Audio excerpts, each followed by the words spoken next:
So this is going to be a massive weekend for MMA. Not only do we have UFC 317, not only do we have Octagon 73, we also have two Cage Warriors cards on this weekend as well, with this one, in my opinion, being the better card of the two Cage Warriors cards that are taking place. Cage Warriors 191, Gittins versus Giordano 2. I am only going to be breaking down the main card for this card. And I know that is very lazy of me, but I did just get back into the country from an overseas holiday yesterday, and I do really want to break down a select few fights for Octagon as well. So I probably will do another main card breakdown on the Octagon card later on today as well. Of course, all of these will be in article form on the We Want Picks website as well, which you can sign up to using my code ARTEM for 10% off your first membership. So with that being said, now let's just straight get into my picks. That was a mess, but we will roll with the first fight of the main card is Omiel Brown versus Edgar Escarrega. And I will be honest with you guys, when I watched tape on Edgar Escarrega, I couldn't really believe what I was watching. I really dislike this guy's striking. He's just very stationary.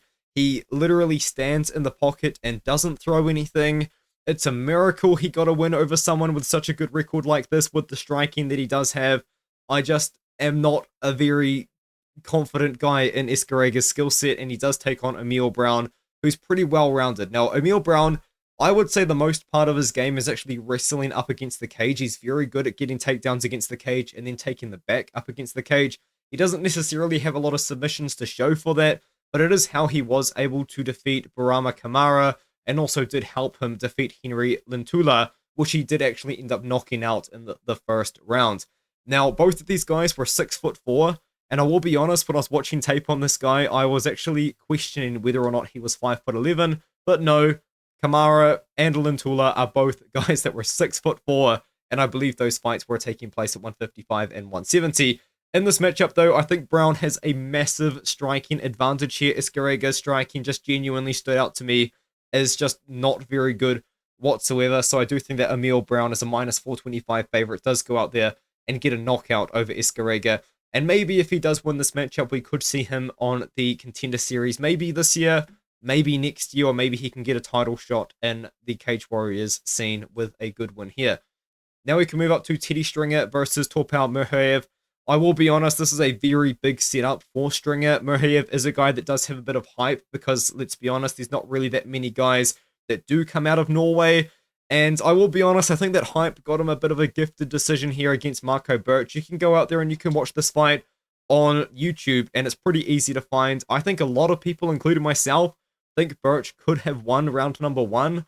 But you could also argue that Merjoev won the fight based on damage. But in that matchup, Birch exposed something very important when we do go into a matchup against Stringer, and that is that Merjoev's grappling does leave a lot to be desired. Birch was able to take the back of Merjoev, and he was also able to put Merjoev in a guillotine as well, I believe, in the very first round. Now, aside from that, Merjoev is knocking out guys that don't really have the best records, but he is very fun to watch. He is 5'8", but I actually think this guy is in the wrong weight class. I think this guy could easily make 145, maybe even 135, given how small he does look out there.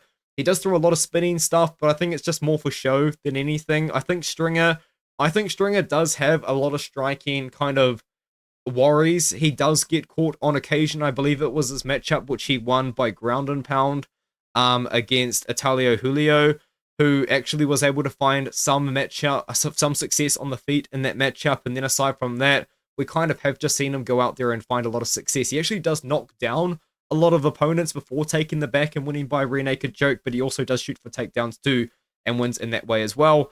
I think that this is a setup fight for Stringer to win in his signature way. Rear naked choke. I think that Stringer is going to get a takedown over Merjoev, who is going to be significantly smaller than him, and I think that Stringer is going to get a submission very easily. Stringer is minus 600. I think he wins by submission in the first round relatively easily. Now, Adam Cullen is fighting against Lukas Cruz. Adam Cullen, I think, was kind of, I guess you could say, exposed a little bit by Dumitru Geralin, but Geralin ended up being a pretty good prospect himself, and he lost again to another prospect, and it kind of does seem like since then, Cage Warriors or Adam Cullen's manager are really just going to try and build up his record so he can get an opportunity for a bigger promotion in the future, maybe, because since then, he has taken big step downs in competition. Cullen is a very talented fighter, but I will be honest, it's kind of hard to see how good he really is when he is just fighting guys that just aren't that good. And I know that Lukas Cruz has a very good record. He's got a 10-3 record, and this is arguably a step up in competition for him. But here's the thing about Cruz, man. Cruz is just the kind of guy from Brazil that these bigger promotions just call up on very short notice. He fought Tayo Adunjo on short notice in that fight, and I believe other promotions as well as all over the world are calling this guy up to fight their prospects, and I think that this is just no exception. The problem with Cruz is his takedown defense is bad.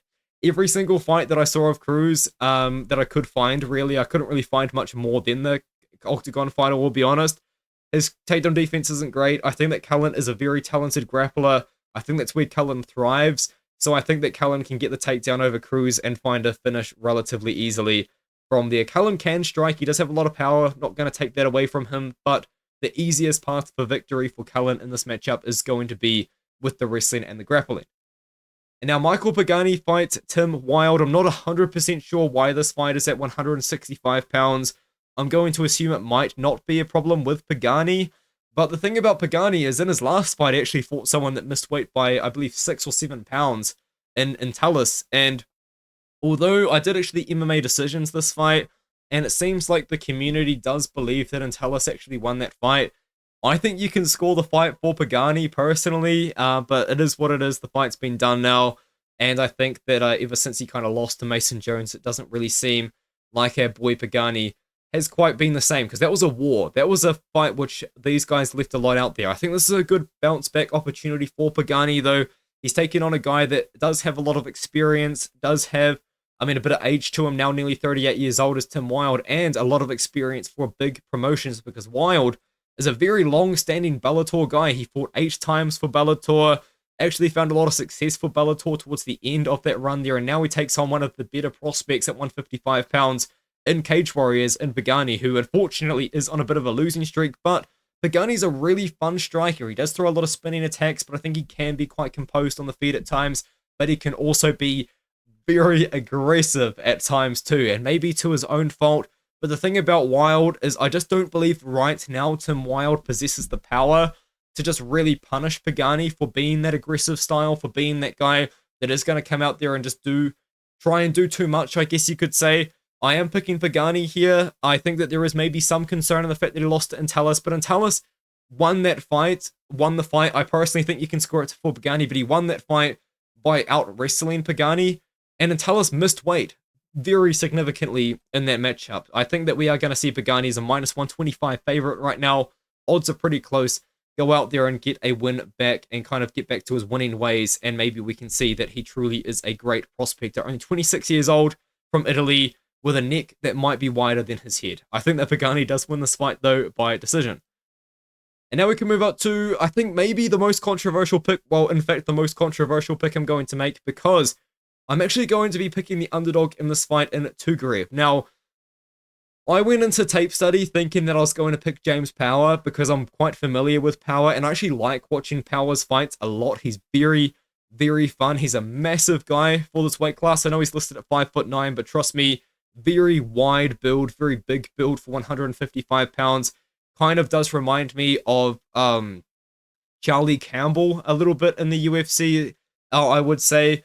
And he's got a lot of power on the feet. And as I said, very, very fun fighter to watch. The problem about James Power, though, that I do have personally is his takedown defense has looked pretty bad. I know he did win his fight against Dumitru Geraldine recently, and he won that fight by KO in the second round, and Geraldine did gas out in the second round in that fight, but Power's takedown defense in that fight wasn't very good. His get-up game was incredible, but the problem is he really was just kind of toppling over in moments against Geraldine. But the thing is, although the fight only lasted 2 rounds, Geraldine still took him down 3 times, which is not really something I love to see when he does take on Tugarev. Now, Tugarev is listed at 6 foot tall, but he's kind of like a very odd sort of build at 6 foot tall. Like, it doesn't really look like he's got that much muscle on him, but he doesn't look like a skinny, sort of slim 6 foot tall kind of guy, which is interesting. But he is a wrestler. He actually has fought and beaten other wrestlers as well, which is interesting. You know, Humphrey Malinga was trying to wrestle him a lot in that fight. And then, of course, in his other UAE Warriors matchup,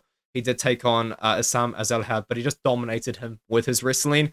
I worry about Tugarev striking a lot because James Power is a very good striker and is going to be the significantly better striker here.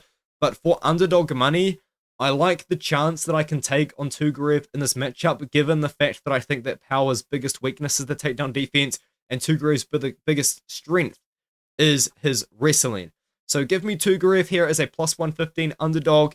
Now, I could look like an idiot and Power could knock him out in the first 2 rounds. I definitely could see that happening, but I think I like taking the chance on the underdog in Tugarev here. I don't think he's going to win by knockout. I know that he got a ground and pound win in his more recent fight, but I think Tugarev's style is more control-based into arm triangle choke from full mount sort of style. So I think if anything, Tugarev either wins a decision by out-wrestling Power consistently. And the thing is, as well, like Power did defend Gerlin's takedowns relatively well. He didn't defend them. He got taken down, then he got back up. But that gassed out Gerlin. Gerlin gassed out in that fight in the second round, and Power was able to take over. I would be surprised if Tugarev gasses out quickly. And I think once Tugarev gets a takedown, he should be able to hold him down a little bit more. Hopefully that breakdown made sense to you guys. I don't think I explained it very well, but we can now move on to Gittins versus Giordano. I'm confident Gittins wins this matchup. I will admit the first round was very competitive, and I think a lot more competitive than many people expected it to be. But after the first round, Giordano just gassed out completely. And in the third round, Giordano was death-gassed, was getting absolutely pieced up, absolutely smoked by Gittins. Actually, in the end of the second round, Gittins was smoking him as well, and it was a miracle that Giordano didn't get finished, and then a very unfortunate eye poke happened. It didn't look like a brutal eye poke, it kind of was like an exiting of the clinch sort of swipe, but Giordano couldn't continue. I mean, you can have your opinion on that, but it is what it is. The doctor or him just ruled he couldn't fight, so we're getting the rematch. I don't think the rematch goes any differently. I think if anything, Gittins might threaten more takedowns, just given the fact that Giordano was being quite competitive with him on the feet early with his boxing. But after the first round, it was the Liam Gittins show. Liam Gittins was dominating him on the feet in the second and the third round. Gittins can wrestle, he can grapple, he is very well-rounded, but I think that just given the fact that Gittins was able to beat Giordano and what Giordano is best at, I can't see Giordano winning this fight unless he just knocks out Liam Gittins in the first round. And if he doesn't knock out Liam Gittins in the first round, I think that Gittins actually gets a knockout himself. I don't think this goes 5 rounds. I think Gittins, ironically, finishes this fight in the second or the third round like he nearly did in the last one. I think Gittins wins this fight by knockout. Minus 550, high confidence pick here. I think he gets it done, and I think he looks pretty good doing it. I will quickly just shout out a couple of other fights here. Shea Ingram, I would have done a breakdown for this fight, but for some reason, I just could not find the Cage Warriors 185 prelims to watch his fight against Diamantis Chandra Nicholas, which apparently he dominated with the wrestling, but I couldn't find the fight, so I didn't feel that confident doing a breakdown. I think that Shea Ingram actually does look good here. I think he can out-wrestle Ali Gadziev, who just has not fought good guys like at all. Like, what are we doing here? Another prospect I'm interested in seeing is Joe Fields at 125 pounds. We don't really have that many guys at 125 out of England. Quite excited to see how he can potentially go. Ghassan Abdanabi as well as a guy I was very interested in. Looked like he couldn't really find any fights when he was 4-0, but now he's lost a couple of fights. A little bit disappointed, I will admit, because he took 4 years off here after not being able to find a fight. So we'll see if he can kind of bounce back from there. Another fighter I'm very interested to see is Chris Price. How can he bounce back now after his loss to our Polish legend, Mikhail Falk, who is a very funny Tapology post. So it'll be interesting to see how Price can come back. Once again, not really taking on the best guy. I think he probably does win it, but I did want to mention that. And another fight, which is a bit of the talk of the town here on the Tapology forums, is Damon Donald versus Christian Soda. Damon Donald, according to Ayla Mayonnaise, was actually a guy that the PFL wanted to sign to fight Biagio Ali Walsh. So they were trying to use Damon Donald's 3-0 record to build him up against Ali Walsh. Be interesting to see how he can go against Christian Soda, who has a bit of an amateur record himself. But with that being said, that is my quick Cage Warriors breakdown. I am personally looking forward to Octagon as well. I will do a quick breakdown on that too.